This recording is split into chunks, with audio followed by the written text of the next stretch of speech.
You're walking along a railroad siding. It's nearly 4 o'clock in the morning of April 30th, 1900. You're just outside of the little town of Vaughn, Mississippi. In the distance, a highballing train is approaching, but you can't hear it yet. It's trying to make up for lost time and to make its way to its destination farther south. But that train will never make it. Instead, it will make its way into history. Come all year rounders if you want to hear a story about a brave engineer. Casey Jones was his name. On the icy road he won his fame. The man called Casey about 10:30. Gotta make a run to Canton again. Mounted to the cabin with his orders in his hand. Took a farewell trip to the promised land. Casey Jones mounted to the cabin.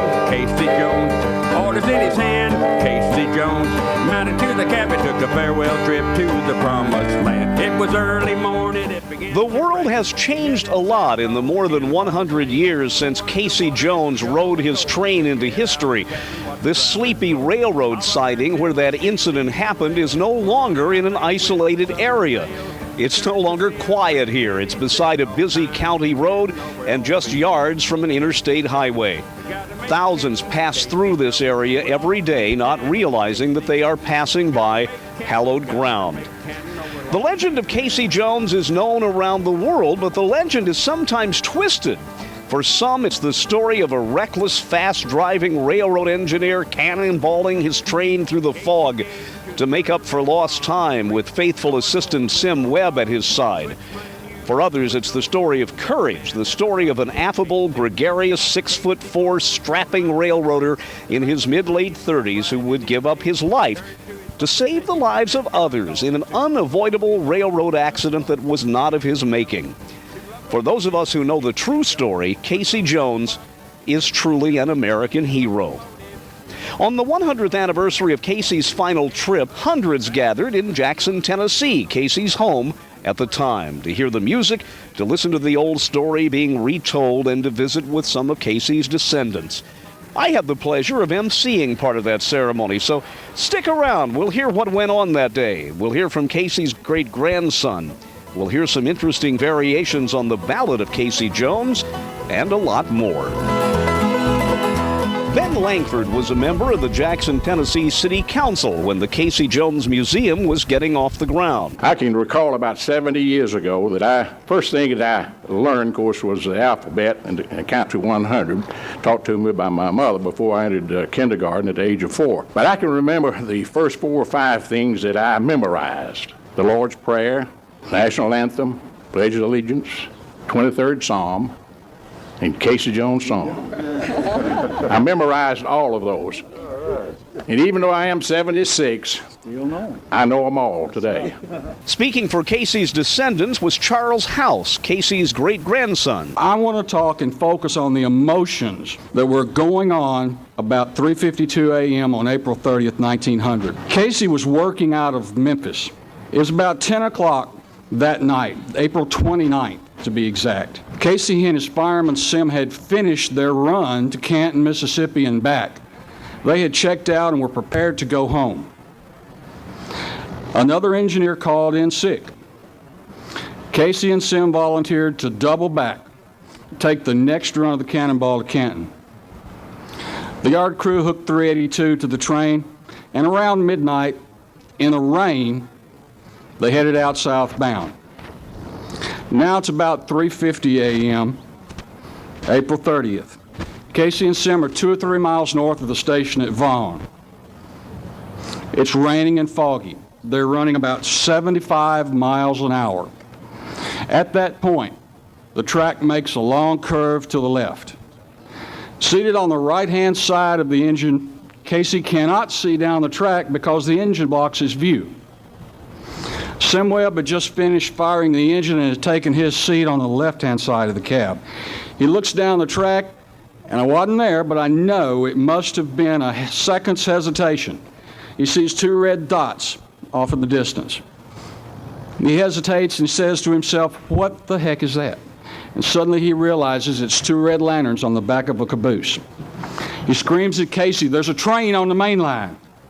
Instantly, Casey jumps to the other side of the cab, looks down the line to see how far ahead. Back to the other side, throttle down, throw it in reverse, throttle back up, dump the sandboxes on the track to increase the friction between the wheels and the track. Lay back on that brake lever for all you're worth and lock it. Back to the other side, take another look. Oh my God, we're not gonna make it. She's slowing down, but we're gonna wreck. Sim, we're gonna crash. Jump. Jump now. Sim jumps. Casey is alone. Now it's this moment, frozen in time, that I want you to remember, and I want to analyze that moment.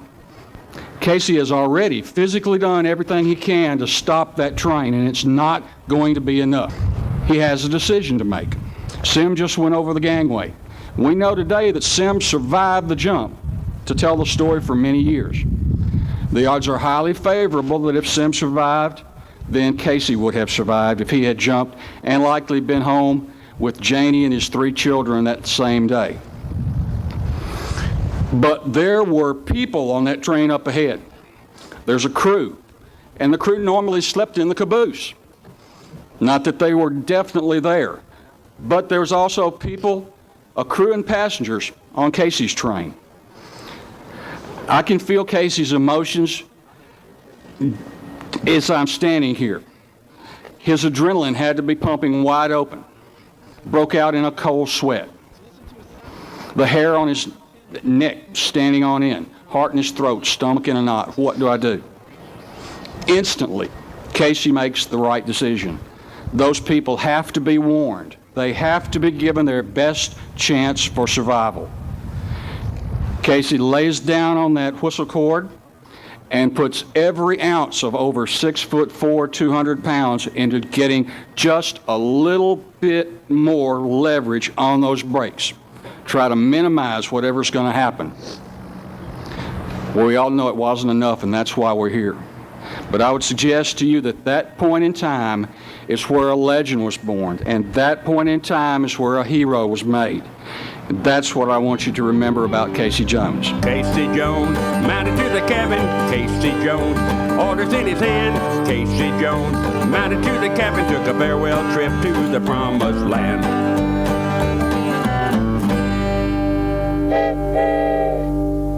Casey Jones was the only person killed. He lay as still as his dark, twisted engine under the cloud-laden sky. The heroic actions Casey took that night saved the lives of all his passengers and his crew.